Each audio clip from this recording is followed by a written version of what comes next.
Tonight, we're going to talk about something that has shaken not only the corridors of Washington, but the very structure of political confidence in the United States, the growing instability surrounding Donald Trump's presidency. Now, let's be clear, when we talk about political trouble, we're not just talking about polling numbers or partisan squabbles. We're talking about a crisis that reflects something much deeper, a system cracking under its own contradictions. When we look at the turmoil surrounding Donald Trump's presidency, it's tempting to view it purely as a political spectacle, a story of one man's rise, controversies, and potential downfall. But that would be a mistake.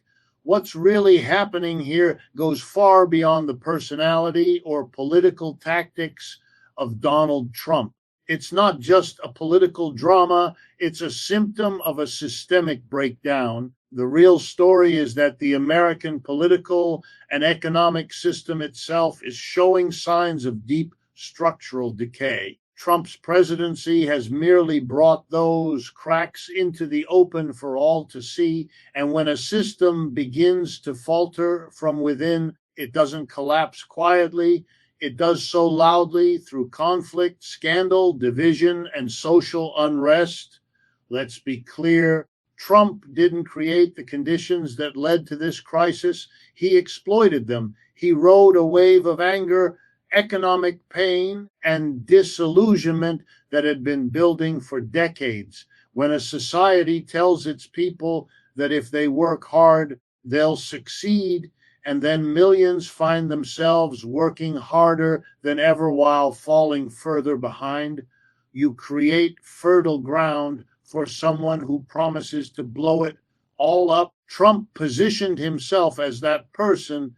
He told people he would drain the swamp, expose corruption, and bring back the dignity of the working class. But beneath those promises was something far more revealing, a population so desperate for change that they were willing to gamble on chaos over continuity. And that desperation didn't come out of nowhere. It was the product of a system that prioritized profits over people, Wall Street over workers, and privatization over public good. What we're witnessing now is the predictable outcome of an economy that has long stopped serving the majority. When corporations move jobs overseas to cut costs, when wages stagnate while executive bonuses soar, when healthcare and education become luxuries instead of rights, people lose faith. They lose faith in their leaders, in their institutions, and eventually in democracy itself. Trump's presidency became a lightning rod for that disillusionment. He spoke the language of rebellion, but his policies only deepened the same economic inequalities he condemned. And that's the tragedy of it all. The people who rallied behind him, working families, small town laborers, middle class Americans, ended up trapped in the same cycle of exploitation that gave rise to their anger in the first place. Now the cracks in the system are widening. Political polarization, distrust in the media, and the rise of conspiracy-driven narratives are not random phenomena. They are the consequences of decades of systemic neglect. When people feel invisible, unheard, and economically abandoned, they begin to turn on one another, and that's precisely what we're seeing across America today. The trouble with Trump's presidency, therefore, is not just about scandals, court cases, or approval ratings. It's about a system that can no longer sustain the illusion of fairness or stability.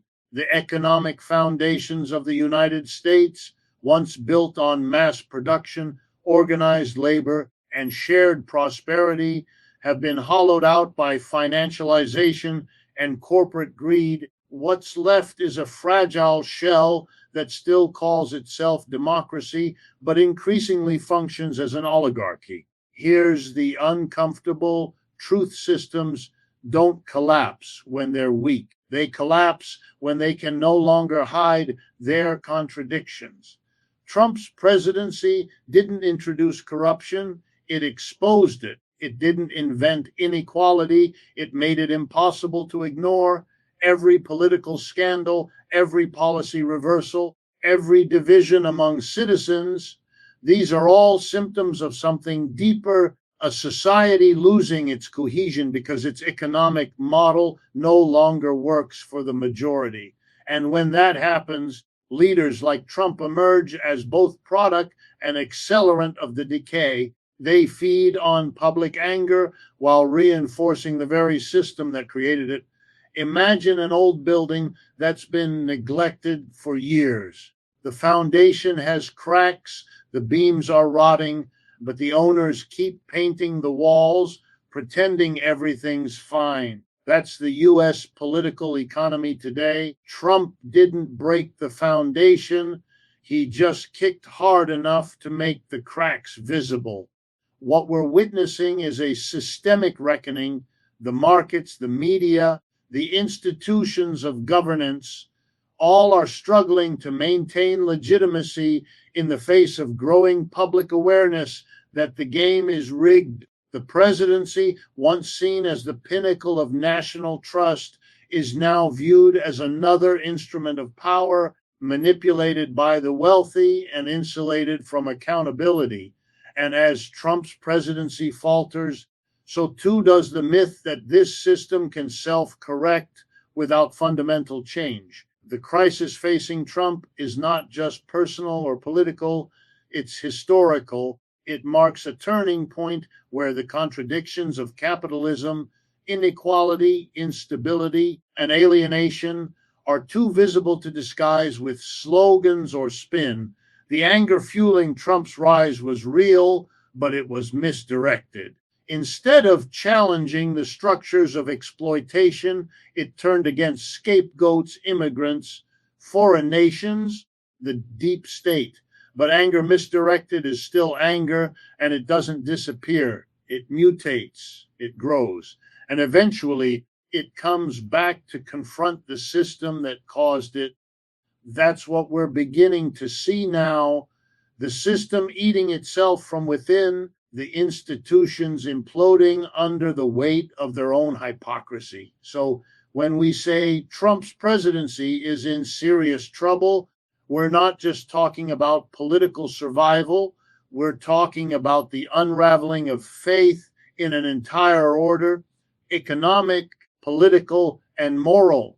The trouble isn't Trump himself, it's what his presidency reveals about the state of the nation. A society that promises opportunity but delivers despair, that preaches democracy but practices oligarchy, that sells hope but manufactures division, that society is not in need of new leadership. It's in need of a new foundation. Trump's presidency, in this sense, is both a warning and a wake-up call, a reminder that when systems stop working for their people, the people will eventually stop believing in the system, and that's when real change, not cosmetic, but structural, begins to stir beneath the surface. The story of Donald Trump's presidency is, at its core, a story of promises colliding with reality. Few political figures in modern American history have mastered the art of populist rhetoric as effectively as Trump did. He spoke to the pain, the frustration, and the quiet desperation of millions of Americans who felt ignored and betrayed by both major parties. His message was simple but powerful. The system is rigged. The elites have stolen your future. And he, a businessman, an outsider, would fight for the forgotten worker. It was an intoxicating narrative, especially for people who had seen their factories close, their wages stagnate, and their communities hollowed out by globalization and automation. But like so many political promises in capitalist societies, the message sold hope while the machinery of power continued serving the same old masters. That is where the contradiction lies.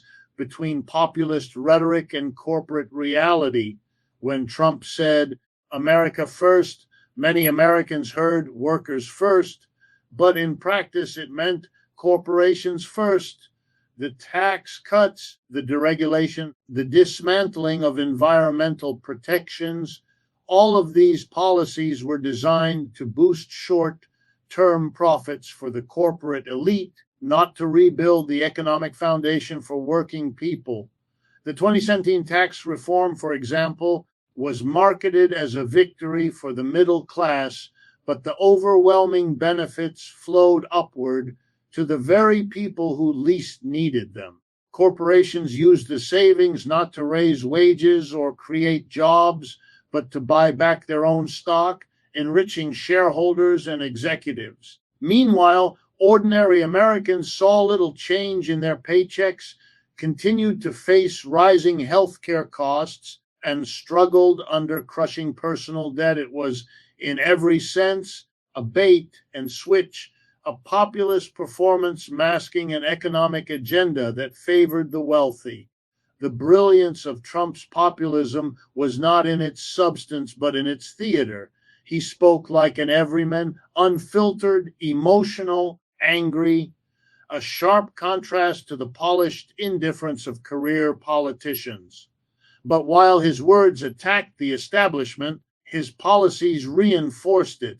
He railed against Wall Street during his campaign, yet his administration was filled with bankers and billionaires. He promised to bring manufacturing back, yet corporations continued to move operations abroad, chasing cheaper labor and higher profits. He vowed to stand up to pharmaceutical companies, yet prescription drug prices continued to soar. It's as if Trump sold the working class a ticket to economic revival, but the show they ended up watching was another rerun of corporate America's greatest hits. And here's the deeper irony. The more Trump's policies favored the wealthy, the more he needed to convince his supporters that he was fighting for them. That required creating an enemy, a scapegoat to blame for their suffering, immigrants, foreign nations, trade partners, the media, the deep state. These became the villains of his narrative. By redirecting economic anger toward cultural and nationalistic fears, he managed to maintain political loyalty even as his economic actions contradicted his message. This is an old strategy in capitalist politics. When the system produces inequality and discontent, blame someone who has even less power than you. It keeps people divided, distracted, and too busy fighting each other to notice who's really benefiting. Trump perfected that playbook. But history has a way of catching up. Over time. The contradiction between Trump's promises and his policies became impossible to ignore. The working class communities that rallied around him saw little improvement in their economic lives. Jobs didn't flood back. Wages didn't rise meaningfully. The cost of living climbed faster than paychecks. And while Trump boasted of a booming stock market, the reality was that most Americans didn't own enough stocks to benefit from it. The prosperity he touted was concentrated in the hands of the same elite class that his supporters believed he was fighting against. This widening gap between rhetoric and reality didn't just damage Trump's credibility, it eroded the very belief that politics could deliver real change. The populist facade began to crumble beneath the slogans and rallies. What emerged was a presidency that governed like every other corporate administration before it, prioritizing capital over labor, profit over people, and short-term political gain over long-term structural reform. The infrastructure projects never materialized. The trade wars hurt farmers and consumers, and the supposed economic miracle rested on fragile foundations of debt and speculation. When the pandemic hit, the illusion of economic strength collapsed almost overnight. The very system Trump claimed to defend revealed its vulnerability, leaving millions unemployed and exposed, while billionaires added trillions to their wealth. The contrast was obscene, and for many, it was the moment the mask slipped. What makes this story so profoundly American is that it's not unique to Trump. It's the continuation of a pattern that runs through the fabric of US politics. Politicians from both parties sell the idea of empowerment to the working class while governing in the interests of those who fund their campaigns. Trump's genius was in saying the quiet part out loud, in acknowledging that the system was broken while still using it to his advantage. He was both the critic and the beneficiary of the system's corruption, a man who condemned the swamp while wading comfortably in its depths. His presidency exposed something larger than his own contradictions. It revealed how easily populist anger can be captured, redirected, and commodified by the very powers it was meant to challenge. So when we say Trump's presidency is in serious trouble, we're not just describing a political downfall, we're witnessing the moment when the illusion starts to break. The working class, once drawn to his message of rebellion, is beginning to recognize the emptiness behind it. They were promised a fight for their future, but delivered policies that reinforced their struggle. They were told they'd take back control, but control remained where it always has been, in the boardrooms, in the banks, and in the hands of the wealthy few. That's the essence of the contradiction, a populist voice serving corporate interests. And when those two collide, as they now are, the result is not just a political crisis for Trump, it's a moral reckoning for the entire system that made his rise possible.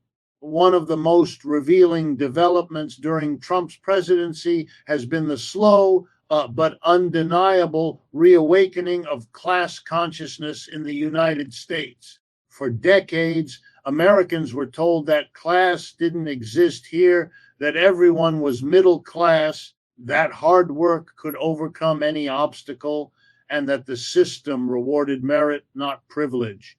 But those illusions are fading fast as the economic realities of inequality and exploitation become impossible to ignore. Millions of working people are beginning to see through the political theater. They're realizing that their struggles are not isolated or personal failures, but the result of a rigged system that serves the interests of a small elite. Trump's presidency, with all its turbulence and contradictions, has unintentionally accelerated that awakening, and that may be its most lasting legacy. In the early days of his campaign, Trump tapped into something very real, a deep, simmering anger among working class Americans who felt abandoned. Factories had closed, unions had been dismantled, and wages had stagnated while the cost of living exploded. These people weren't imagining their pain. Their communities were devastated by deindustrialization and corporate outsourcing. Trump gave that anger a voice, but he also gave it direction, and that direction, tragically, was turned against the wrong targets. Instead of identifying the system that exploited them, many were convinced to blame immigrants, minorities, and foreign nations. It was a strategy as old as capitalism itself: divide the working class so it never unites against its real oppressors. But here's the twist. Over time, the mask began to slip. As Trump's economic promises failed to materialize, the reality on the ground became clearer. Wages didn't rise meaningfully, jobs didn't return in significant numbers, and the benefits of his policies flowed to those at the top. The workers who had once cheered his defiant speeches started asking hard questions. Why were billionaires getting tax cuts while small towns continued to decline? Why were corporate profits soaring while everyday Americans were drowning in debt? Why did so many politicians, regardless of party, seem to serve the same financial interests? These are class questions, the very questions capitalist ideology has spent generations suppressing. The awakening didn't happen overnight, and it didn't come from lectures or textbooks. It came from lived experience, from workers realizing that they were working harder than ever and still falling behind. It came from watching billionaires grow wealthier during a pandemic that pushed millions into poverty. It came from young people buried in student debt, from parents juggling 2 or 3 jobs just to afford rent, from retirees discovering that their lifelong labor had earned them insecurity instead of dignity. The contradictions of capitalism are now so exposed that they no longer require explanation. They are visible in every paycheck, every medical bill, every evicted family. And as people connect those dots, the conversation is shifting from who's to blame to why is the system built this way. This shift is powerful and dangerous to those who benefit from the status quo. For decades, American capitalism relied on keeping its working class divided by race, by region, by ideology. Trump's rhetoric exploited those divisions brilliantly, but once people saw through the illusion, they began to recognize what truly united them: their labor, their exploitation, their shared struggle for dignity. We're seeing new forms of solidarity emerging, from grassroots labor movements to renewed interest in unionization and cooperative economics. It's as if people are beginning to rediscover an old truth long buried under consumerism and nationalism. That power comes not from wealth, but from collective action. Trump's growing unpopularity among sections of the working class isn't just about disappointment, it's about awareness. When the promises of populism turn out to be hollow, people start looking deeper. They begin to see that their enemy was never their neighbor or the immigrant or the foreign worker. Their enemy was the economic structure that uses them all, pitting one group against another while funneling wealth upward. That realization is transformative. It's the first spark of class consciousness, the understanding that change doesn't come from a single leader shouting slogans, but from millions of people recognizing their shared position in the economic hierarchy and deciding to act on it. This is the great irony of Trump's presidency. In trying to harness and manipulate working class anger, he inadvertently helped awaken it. The more people saw the disconnect between his words and his deeds, the more they began to question not just him, but the entire political and economic system surrounding him. It's as though the illusion cracked open just wide enough for people to glimpse the machinery behind it. And once that happens, once people start to see how power really operates, the old tools of manipulation, fear, division, distraction start to lose their grip. Something new begins to take shape in their place: a restless, informed, and potentially revolutionary awareness that the real fight is not between red and blue, but between the powerful and the powerless. The unraveling of Trump's presidency represents far more than a political crisis. It signals the slow collapse of a myth that has defined American life for generations, the myth that capitalism, left to its own devices, produces fairness, stability, and prosperity for everyone. This belief, repeated so often it became dogma, has sustained political loyalty and national identity for decades.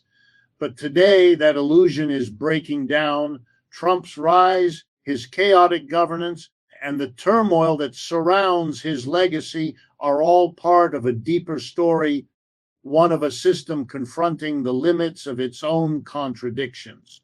And when myths begin to crumble, societies don't simply adjust, they fracture, they question, and sometimes they transform. For nearly half a century, Americans have been told that free markets are self-correcting, that deregulation unleashes innovation, and that if wealth accumulates at the top, it will somehow trickle down to everyone else.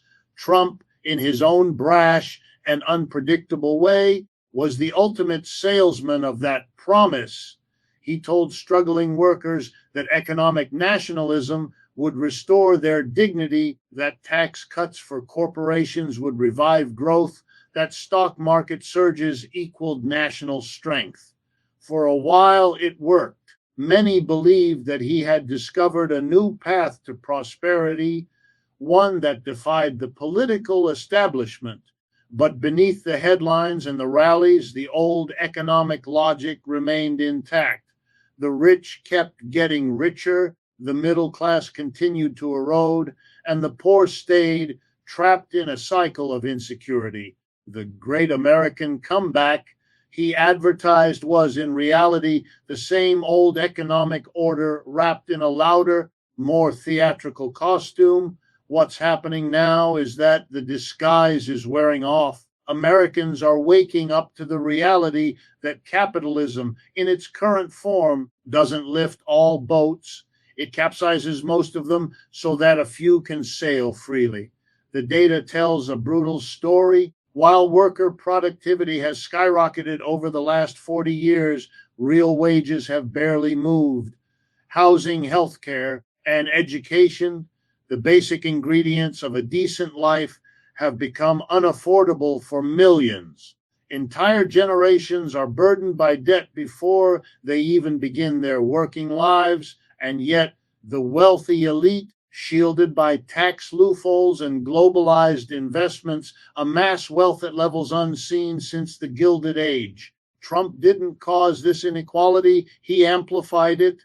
He gave it a voice, not to challenge it, but to justify it. His message that success is proof of virtue and failure is a personal fault is the moral defense of capitalism itself. But that message is starting to lose its grip. You can feel it in the growing skepticism toward corporate power, in the rising popularity of labor movements, in the widespread questioning of billionaires who once were seen as heroes. Trump's presidency, with all its drama, corruption, and contradictions, has forced people to confront uncomfortable questions. How is it that the economy can be booming while so many struggle to afford groceries? How can a nation that spends trillions on defense allow its citizens to go bankrupt from medical bills? How can democracy survive when money dictates every major decision? These are not partisan questions, they are systemic ones. And the fact that more people are asking them means the narrative of endless capitalist progress is finally beginning to unravel. The collapse of this myth doesn't happen quietly. It's accompanied by anger, confusion, and fear, because when people lose faith in the system that shaped their lives, they begin to look for something to replace it. That's where the danger and the opportunity lie. The danger is that the vacuum left by the collapse of one myth can be filled with another, with nationalism, authoritarianism, or nostalgia for an imagined past. Trump's movement, in many ways, was an early attempt to do just that, to take the rage produced by capitalism's failures and channel it into resentment rather than reform. The opportunity, however, is that this moment of disillusionment could also be the seed of real change, a chance to reimagine an economy and a society built around cooperation, equality, and human need, not endless profit. There's a reason the establishment, both political and economic, fears this awakening. For decades, They've relied on the myth of meritocracy to keep people compliant. They've told workers that if they just work harder, they'll succeed. If they fail, it's their fault. But as living costs rise and opportunities shrink, that story no longer matches lived reality. The illusion is cracking, and when illusions crack, truth rushes in. The truth that people are beginning to see is that the system is not broken, it's functioning exactly as it was designed to concentrate wealth and power in the hands of a few. Trump's presidency, with its relentless chaos, exposed that truth in a way no economist or activist could have orchestrated. It stripped away the polished surface of American exceptionalism and revealed the machinery of inequality underneath. And here lies the real significance of this moment. When citizens begin to see through the myths that have held them captive, they start asking dangerous questions, the kind that lead to transformation. They start realizing that the problem isn't a single leader, a single party, or a single policy. It's the entire framework of an economy driven by profit rather than purpose. Trump's troubles, in this sense, are not isolated. They are part of a broader unraveling, a society beginning to question the story it's been told about itself. The story that capitalism is inevitable, that the market is wise, that the rich deserve their power. Once that story loses its power, the people who built their authority on it lose theirs too, and that more than any investigation or political scandal is what truly puts Trump's presidency and the system that made it possible in serious trouble.